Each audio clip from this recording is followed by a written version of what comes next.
Casa térrea ou sobrado? Afinal, o que vale mais a pena? Hoje eu tô aqui em uma casa térrea, mas a gente vai falar sobre as diferenças e vantagens e desvantagens de cada tipo de construção dessa para você ter uma escolha melhor na hora que for fazer o seu projeto. Então, definições iniciais aqui. Uma casa térrea nós temos um pavimento só e normalmente o que vai acontecer é que o aproveitamento desse terreno vai ser diferente, porque se eu tenho um pavimento só, eu tenho um tamanho de casa que vai compor, né, no caso que vai utilizar mais parte desse terreno. Quando eu trabalho com sobrado, eu vou ter uma casa de 2 pavimentos, sobrado em alguns lugares, duplex em outros, depende da sua região. Quando eu trabalho com sobrado, então eu tenho uma casa que ela vai trabalhar, no caso, utilizar menos espaço desse terreno, e você pode trabalhar melhor também, então, no caso, esse espaço. Portanto, você precisa entender como que você quer trabalhar o seu terreno como um todo em relação à utilização de espaços. Quando você, no caso, vai utilizar mais espaço para a casa, pode ser uma casa térrea, então não, essa questão do restante do terreno, jardins e tudo mais, talvez não seja algo que seja tão importante para você. Gosto de espaço, gosto de terreno, gosto de ter um quintal maior, talvez um sobrado seja a melhor opção. Entrando nas principais vantagens que nós temos quando construímos uma casa térrea, normalmente, tá, a gente já começa com uma vantagem em relação a custo, porque uma casa térrea tende a ter uma estrutura mais simples de ser executada, e sem contar que quando eu trabalho com uma casa térrea, algo que a gente consegue trabalhar muito bem é, por exemplo, uma alvenaria estrutural. Não que uma casa de 2 pavimentos de um sobrado não possa ser feita também com alvenaria estrutural. Com certeza pode ser feita. Porém, a gente consegue, no caso, uma redução maior de custo quando eu trabalho com essa casa totalmente térrea. O que vai acontecer então é que eu ganho tanto na parte de custo, porque eu estou trabalhando com uma estrutura reduzida, né, uma estrutura mais barata, e também em relação a prazo. O que normalmente, né, vai impedir com que eu consiga ter uma agilidade maior em uma casa de um sobrado, por exemplo, é a questão de montagem de andaimes. Então toda vez que eu tenho uma casa mais alta, eu preciso trabalhar em altura e é totalmente diferente eu fazer um trabalho aqui no chão, vamos dizer assim, que eu ficar me locomovendo, né, subindo no andaime, levando o material até essa parte de cima desse andaime. Então esse tipo de processo do trabalho, ele acaba deixando isso um pouco mais devagar, e eu acabo ganhando então mais agilidade quando eu trabalho com uma casa térrea. Outro ponto a se levar em consideração quando a gente vai trabalhar com uma casa térrea é a integração que você pode ter em relação aos ambientes internos e externos. O que eu quero dizer com isso? Quando a gente vem lá da fase, por exemplo, de projetos, pensando em uma casa que converse com a parte externa, pode ser, por exemplo, que você faça um layout de casa onde os quartos podem dar para a área da piscina, por exemplo. Então você vai abrir a sua janela, a sua porta, no caso que seja,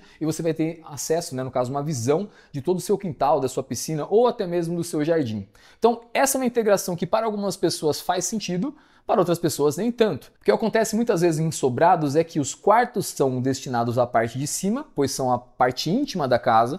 A parte do térreo fica mais destinada a essa área comum. E quando você tem um quarto na parte de cima, pode ser que a sua porta, a sua janela do seu quarto, ela dê para o telhado do vizinho. Então, talvez isso não faça tanto sentido, mas para algumas pessoas que gostam dessa integração externo-interno, é algo a se pensar.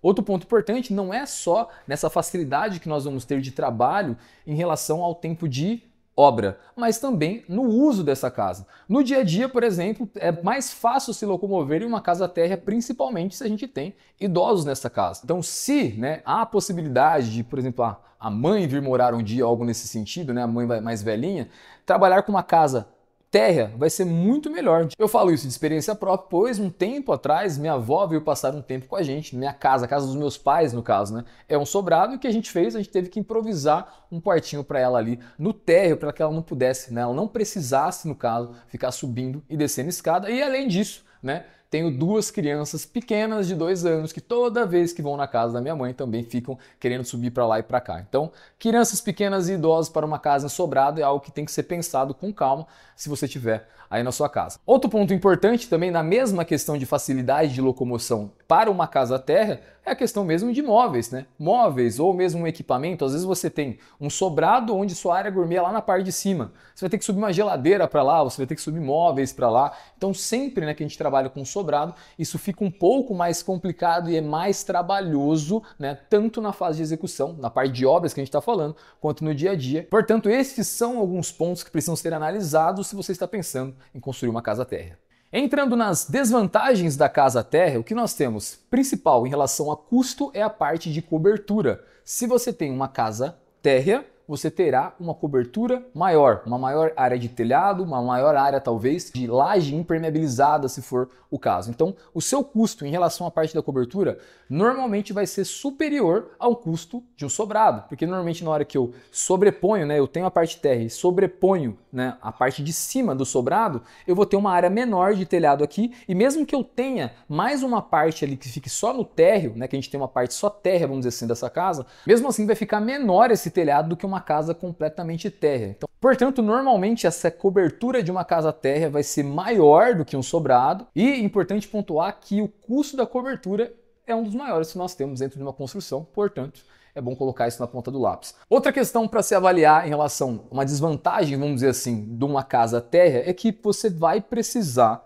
normalmente de um terreno maior. Porque se você, no caso, vai ocupar uma área maior desse terreno com uma casa térrea, você vai ter poucos espaços no entorno dessa casa. Então existem alguns projetos que eu já executei que a gente tinha, por exemplo, em cada lado de casa cerca de 1,5 m apenas, basicamente o recuo, e no fundo da casa mais 2 metros. Então não é uma casa que tem, por exemplo, um jardim, não é uma casa que tem, por exemplo, um quintal. É uma casa térrea que está ocupando praticamente todo o terreno, e com isso, para quem gosta de jardim, gosta de quintal, gosta de uma área de piscina, por exemplo, isso fica um pouco mais, né, no caso, limitado de ser executado. Então, se você pretende construir uma casa térrea, você precisa pensar já num projeto para um terreno um pouco maior também. Vantagens agora de sobrado. Então a gente já falou um pouquinho sobre essa questão de vantagem, por exemplo, que eu tenho em aproveitamento de terreno. Quando eu faço um sobrado, sobra mais terreno, né? Eu vou limitar menos o meu trabalho, porque vai sobrar mais terreno. Então essa é uma vantagem. Segunda vantagem que nós temos, que também foi comentada também na parte da casa térrea, é em relação a essa divisão que eu consigo fazer no sobrado entre a área íntima da casa e, por exemplo, a área mais social. Então, normalmente o que eu posso fazer é colocar os quartos lá para cima, e com isso, quando eu recebo visitas, não vai ter como alguém errar uma porta e acabar dentro do quarto de alguém. Maravilha. Agora, entrando em uma vantagem mais específica, quando eu trabalho com sobrado, o que normalmente acontece é que eu consigo fazer uma casa mais imponente, uma fachada com uma estética diferenciada, diferente, né, de uma casa térrea, que hoje em dia tem se usado muito, por exemplo, a parte da sala, por exemplo, com o pé direito um pouco mais alto, para eu ganhar um pouco de imponência em uma casa térrea. Diferente no sobrado, eu não preciso disso. Eu posso ter da mesma forma um pé direito mais alto ali na minha área da sala, mas a casa como um todo ela já é mais alta. Então eu consigo trabalhar essa parte estética de fachada de uma forma muito melhor. Então, reparem, normalmente as fachadas mais bonitas que existem são fachadas de sobrados e não de casa térrea. Então, se essa estética é algo que pesa na sua decisão, já é um primeiro ponto a ser analisado. Em relação ainda a essa altura que o sobrado tem, um contraponto em relação ao que a gente tinha comentado de você, por exemplo, ter os quartos em cima e abrir a porta e dar com o telhado do vizinho. Mas e se você tiver uma baita de uma vista por aí? Se você tem uma vista diferenciada, com certeza é interessante trabalhar com essa obra, né, com essa construção mais alta, para você poder aproveitar toda essa vista. Então essa vai ser uma decisão baseada muito na localização onde você está construindo. Então normalmente essa decisão também pelo sobrado e aproveitar a vista vai depender muito da sua localização. Onde seu terreno está, vale a pena, né, por conta desse terreno? Alguns terrenos eles são vendidos exatamente, né, as pessoas preferem eles exatamente pela vista, né? Então, será que não vale a pena fazer esse sobrado para aproveitar toda essa vista? E aí a gente já entra em uma outra questão, que é a questão de custo. Quando a gente está pensando, né, nessa questão de qual tipo de construção fazer, sobrado ou casa térrea, também tem que ser avaliado o custo desse terreno. Portanto, se o terreno vai ter um custo muito maior do que você pretende gastar junto com a construção, começa a ficar interessante pensar, né, como essa construção é maior, em fazer um sobrado. Aqui a gente começa já a entrar em uma questão de necessidades, uma questão de desejo e uma questão de até onde o orçamento comporta. Então tudo isso tem que ser colocado na ponta do lápis para que você possa analisar qual que é o melhor tipo de terreno e também de construção para você construir. Então, resumidamente, o que você precisa pensar na hora de avaliar se você vai construir uma casa térrea ou um sobrado? Número 1, perfil dos moradores e idade, né? No caso, idosos, crianças, se isso tem na sua família. Número 2, tamanho e topografia desse terreno, para realmente entender se ele vai caber na sua necessidade. Número 3, orçamento disponível. Você precisa realmente fazer um estudo se esse tamanho de terreno e tamanho de construção está dentro do que você pretende gastar nessa construção. E número 4, estilo de vida, perfil, né? O que você gosta? Você gosta, como eu disse, de ver o seu jardim ao abrir a sua porta? Você gosta de ter uma vista mais bacana? Então, todos esses pontos têm que ser avaliados para de fato você escolher entre uma casa-terra ou um sobrado. Se esse vídeo fez sentido para você em qualquer um desses pontos, deixe seu curtir, se inscreva no canal e a gente se vê no próximo vídeo.